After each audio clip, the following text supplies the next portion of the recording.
আসসালামু আলাইকুম রহমতুল্লাহি ওয়া বারাকাতুহু।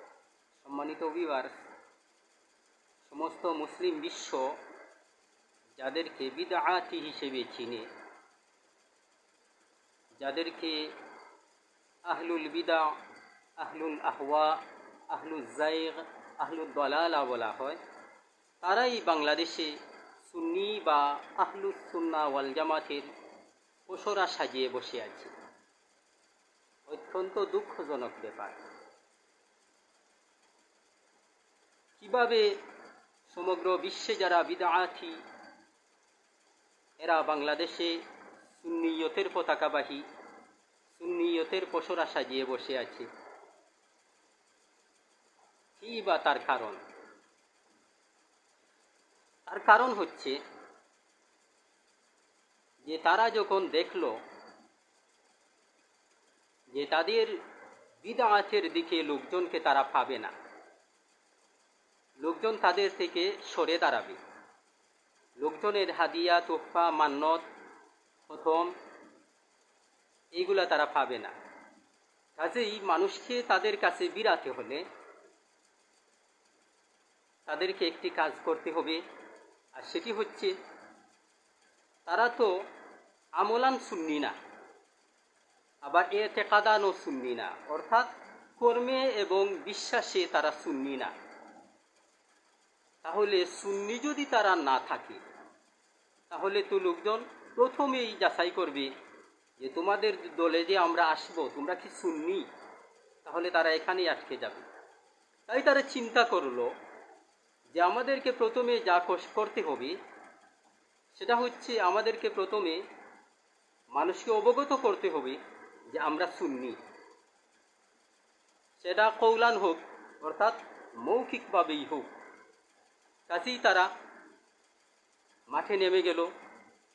তারা লিফলেট, পোস্টার, দেয়াল লিখন, গেট লিখন, ম্যাগাজিন, পত্রিকা, সোশ্যাল মিডিয়া, মাইকিং, বক্তৃতা, সব মাধ্যমগুলোতে তারা প্রচার করতে শুরু করলো মৌখিকভাবে যে তারা সুন্নি। আর তাদের এই চেষ্টায় কাজও হলো।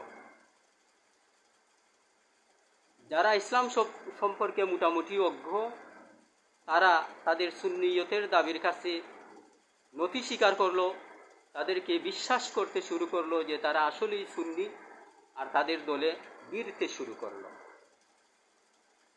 এখন ইচ্ছাই হোক অনিচ্ছাই হোক, অনেক লোককে শোনা যায় তাদেরকে সুন্নি বলতে। কিন্তু বিষয় হচ্ছে তাদেরকে লোকজন সুন্নি বলুক, তাতে আমাদের কি আসে যায়? এটাই হচ্ছে প্রশ্ন। অনেকে এরকম প্রশ্ন করতেই পারেন। তার উত্তর হচ্ছে তাদেরকে সুন্নি বলতে ইসলামের সমস্যা আছে। তারা তো প্রকৃতপক্ষে সুন্নি না। কাজেই তারা যদি সুন্নিয়তের প্রচার করে আর লোকজন যদি তাদের দলে ভিড়ে, তাহলে মানুষ গুমরাহ হবে, মানুষ বিদআতি হবে। সমস্যা আছে। এখন প্রশ্ন হলো, কওমের এত আলেম ওলামা, এত মাশায়েখ, বুদ্ধিজীবী, ইমাম, মুয়াজ্জিন, খতিব, মুদাররিস, মুফতি, শাইখুল হাদিস, এত এত লোকজন থাকতে তারা কিভাবে বাংলাদেশি সুন্নি নামের এত প্রচার এবং প্রসার ঘটালো? কিভাবে তারা এই ব্যাপারে সফল হলো? তার উত্তর হলো যে আসলে সুন্নিয়ত এটা আমলের বিষয়, এটা এতেকাদি বা বিশ্বাসের বিষয়, এটা কৌলান বা মৌখিক দাবির কোনো বিষয় না। এই জন্য উলামায়ে হক্কানি তথা কওমের আলেম ওলামাগণ মৌখিকভাবে সুন্নিয়তের প্রসার না করে তারা আমলান এবং এতেকাদান সুন্নতকে পালন করেছেন। আহলুস সুন্নাত ওয়াল জামাতের উপর তারা আমল করেছেন। কিন্তু কথা হলো, আমাদের দুর্বলতা এই জায়গায় যে আমরা যখন দেখতে পাচ্ছি যে একটা দল আহলুস সুন্নাহ ওয়াল জামাতের আমলও করে না, আহলুস সুন্নাহ ওয়াল জামাতের এতেকাদও পোষণ করে না, অর্থাৎ বিশ্বাসও পোষণ করে না, কিন্তু কৌলান বা মৌখিকভাবে তারা প্রচার করছে যে তারা সুন্নি। আর একদল লোক তাদের এই প্রচারে কানও দিচ্ছে। তাহলে আমাদের মাশায়েখদের, আমাদের উলামায়ে কেরামদের এই বিষয়টা বোঝার প্রয়োজন ছিল যে এই জায়গায়ও আমাদের পদচারণা থাকতে হবে। আমরা আমলও করব আহলুস সুন্নাহ ওয়াল জামাতের, আমরা বিশ্বাসও করব আহলুস সুন্নাহ ওয়াল জামাতের বিশ্বাস, আর আমরা মৌখিকভাবে আহলুস সুন্নাহ ওয়াল জামাতের আকীদা দাঁড়ি যে আমরা এই কথা প্রসার করব। তাহলে কিন্তু এই বিদআতিরা এত অগ্রগতি আর এত প্রতিষ্ঠিত হতে পারত না। এখন কথা হচ্ছে যে আরো বেশি ক্ষতি হওয়ার আগেই আমরা আমাদের লোকজনকে, অর্থাৎ সাধারণ জনগণকে তাদের খপ্পর থেকে বাঁচাতে হবে, আর তাদেরকে বুঝাতে হবে যে রাসূলুল্লাহ সাল্লাল্লাহু আলাইহি ওয়াসাল্লাম বলেছেন,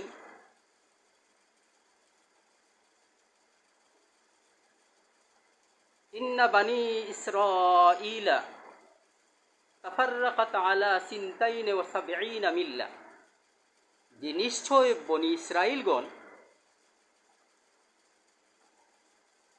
৭২ দলে বিভক্ত ছিল।